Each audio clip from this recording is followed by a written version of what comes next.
RCF.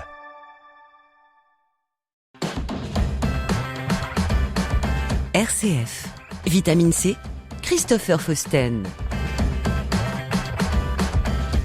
Bienvenue dans Vitamine C, le magazine des chrétiens qui se bougent. Et oui, en ce jeudi 3 avril, exceptionnellement, l'épiscorama n'aura pas lieu suite au déplacement de Monseigneur Franck Javary à l'assemblée plénière de printemps à Lourdes. Il n'a pas pu répondre à l'émission cette semaine, c'est pourquoi nous vous proposons un nouveau numéro de Vitamine C. Ce samedi 5 avril, la paroisse Saint-Alpin-le-Surmelin propose une randonnée mêlant marche et instant de méditation. Une belle opportunité de s'éloigner des écrans et de se recentrer sur l'essentiel. Cette sortie invite les participants à redécouvrir leur curiosité et à savourer la nature dans toute sa richesse, des paysages champêtres à la faune et à la flore environnante.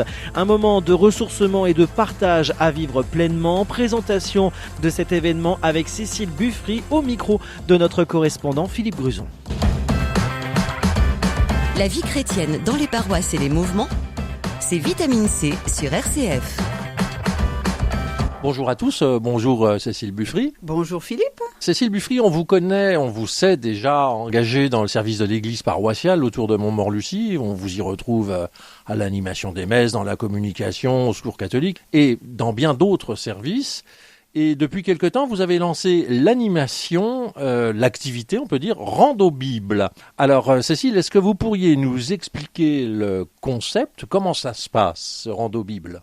Eh bien, nous nous rendons dans un village, dans un lieu donné, et puis nous essayons de quitter notre écran d'ordinateur pour découvrir la nature avec quelques méditations sur la Bible qui sont proposées.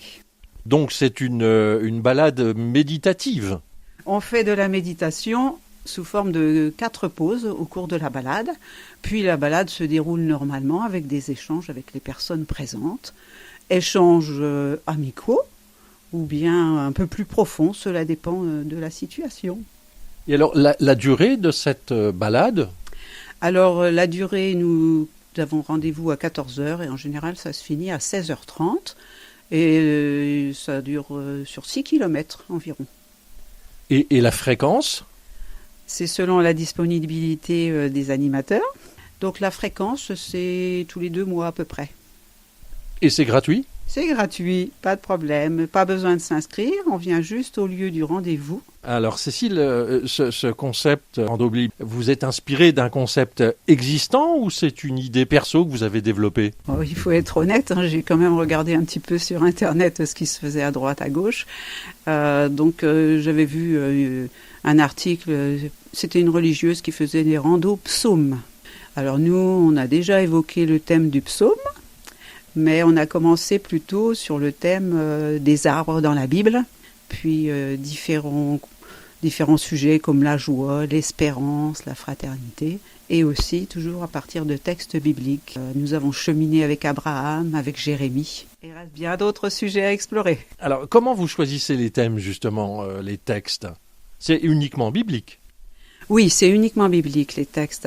Alors maintenant, j'ai trouvé un site assez intéressant, ça s'appelle Marche dans la Bible, animé par les dominicains.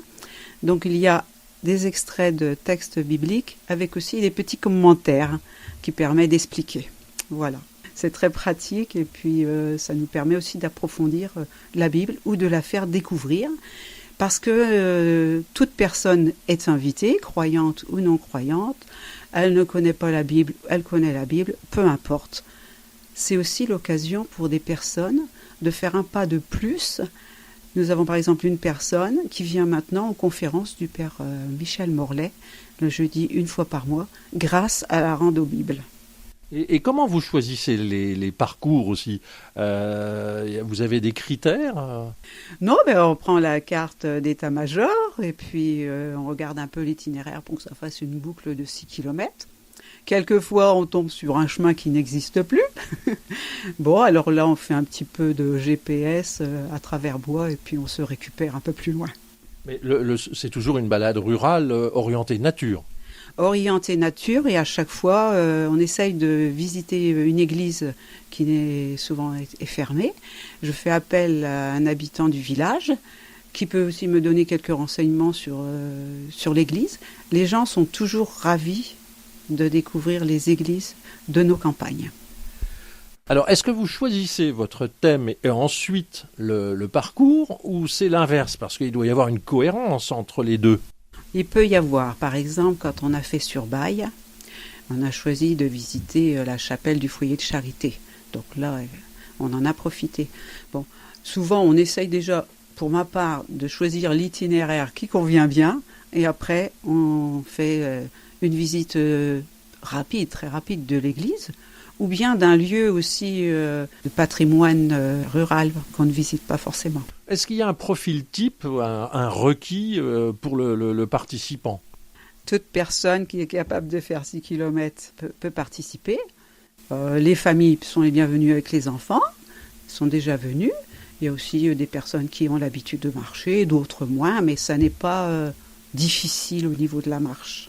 Par contre, toutes sont intéressées par la découverte du patrimoine et les pauses de méditation. Alors justement, ces pauses de méditation, c'est quand même assez déroutant. Est-ce que c'est à la portée de tous? Oui, je pense que c'est à la portée de tous parce qu'il y a des personnes qui sont plus aptes à expliquer ou à discuter, puis les autres écoutent ou posent des questions. C'est bon enfant, j'allais dire, on n'est pas là pour faire un cours. Ni pour mettre mal à l'aise. Voilà, ni pour mettre mal à l'aise. Ouais. Mais quand même, c'est pas évident de rentrer, de prendre possession d'un texte. Alors, vous aidez, si on peut dire, les primo-participants, vous les aidez, vous les accompagnez? On les laisse s'imprégner du texte naturellement.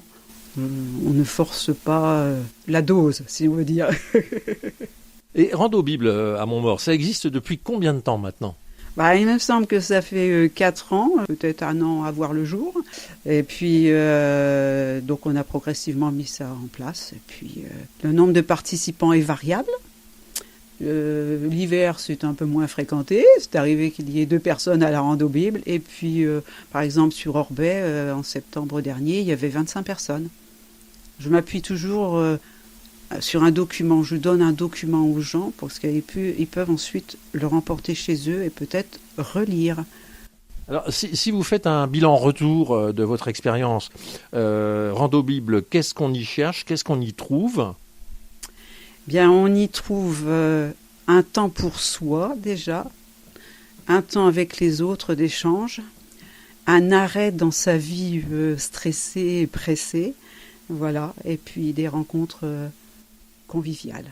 C'est une façon d'échapper à la banalité du quotidien? Ça peut être dit comme cela, très bien dit Philippe. Et puis des liens secrets parce que les gens reviennent, pas forcément à chaque fois, mais c'est selon leur disponibilité. Et alors si les participants reviennent, c'est qu'ils sont heureux? Ah oui, je crois qu'ils apprécient, ils me disent qu'ils sont ravis, même s'ils viennent que quelques fois, ils sont ravis de cette formule qui allie la découverte du patrimoine, la méditation et la marche dans la nature. Et pour vous, Cécile Buffry, vous avez le sentiment d'être disciple, témoin dans cette aventure, ou c'est simplement pour vous un bon moment de partage? Je pense que ça fait partie aussi de ma foi, de vouloir témoigner. Je n'irai pas dire jusqu'à évangéliser, parce qu'on ne sait pas ce qui se produit au cœur des gens, hein, bien sûr. Mais bon, c'est important, je crois, de s'ouvrir à l'extérieur et aux personnes qui ne viennent pas forcément à l'église. C'est dans la mouvance de ce que dit le pape François. Alors Cécile, comment vous rejoindre pour participer à Rando Bible? Est-ce que vous pouvez nous laisser un numéro de téléphone sur lequel on pourrait vous contacter par SMS, par exemple? Oui, bien sûr. Alors mon téléphone, c'est 06 63 32 96 88. Eh bien, merci Cécile Buffry et bravo pour cette belle initiative Rando Bible qui pourrait d'ailleurs, sans problème, je pense, être copiée ou reproduite dans d'autres paroisses. Bien entendu, hein, je n'ai pas l'exclusivité de la Rando Bible. Ok, merci, à bientôt. À bientôt Philippe, au revoir. Merci Philippe Gruson et Cécile Buffry depuis le sud-ouest marnais. Un circuit de 6 km environ est proposé dans les environs de la Corre en passant près de la source du Surmelin ce samedi. Au cours de la balade, il sera possible de découvrir l'église Saint-Pierre-les-Liens caractérisée par sa magnifique poutre de gloire. Le rendez-vous est fixé à 14h devant l'église. La balade s'achèvera aux alentours de 16h30. Possibilité de se stationner sur le parking près de la mairie. N'oubliez pas de prendre de bonnes chaussures même si le temps sera favorable. Un rendez-vous gratuit et ouvert à tous. Vitamine C, l'actualité des chrétiens et les chrétiens qui font l'actualité. Lors de leur assemblée plénière de printemps à Lourdes, les évêques de France ont élu le cardinal Jean-Marc Aveline, archevêque de Marseille, comme nouveau président de la Conférence des évêques de France. Il prendra ses fonctions le 1er juillet pour un mandat de 3 ans, renouvelable, succédant ainsi à Monseigneur Éric de Moulin-Beaufort, archevêque de Reims.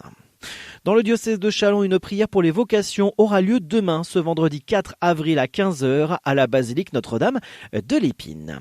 Toujours au diocèse de Châlons, la pastorale des jeunes du diocèse de Châlons organise des ventes de gâteaux pour financer leur pèlerinage à Lourdes qui démarre lundi prochain. Ces ventes auront lieu ce dimanche 6 avril, 8h30 à la cathédrale Saint-Étienne de Châlons-Champagne et à 11h à l'église Sainte-Thérèse de Châlons-Champagne.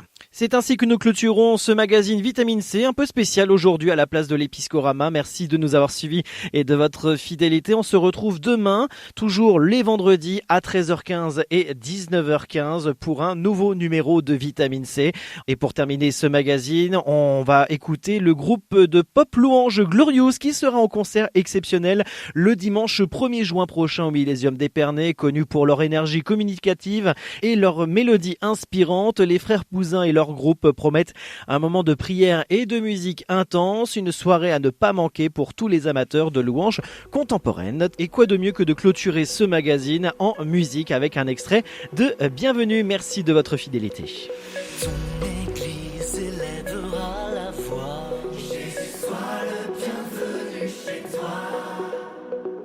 Ouvrons grand les portes au roi des rois. Jésus, sois le bienvenu chez toi. Unissons toute génération. Jésus, sois le bienvenu chez toi. Venez louer, louer, venez danser, danser, dans sa demeure, élevez les mains. Venez prier, prier, venez sonner, sonner, n'ayez plus peur, élevez les mains.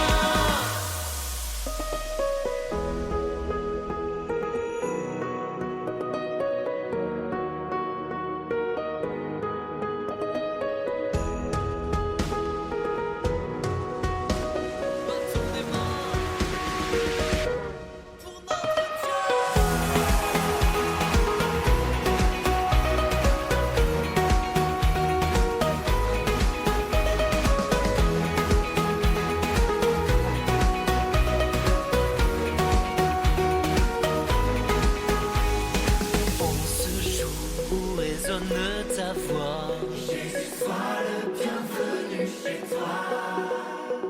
Jour béni où tout repose en toi, Jésus, sois le bienvenu chez toi. Ta parole ici s'élèvera, Jésus, sois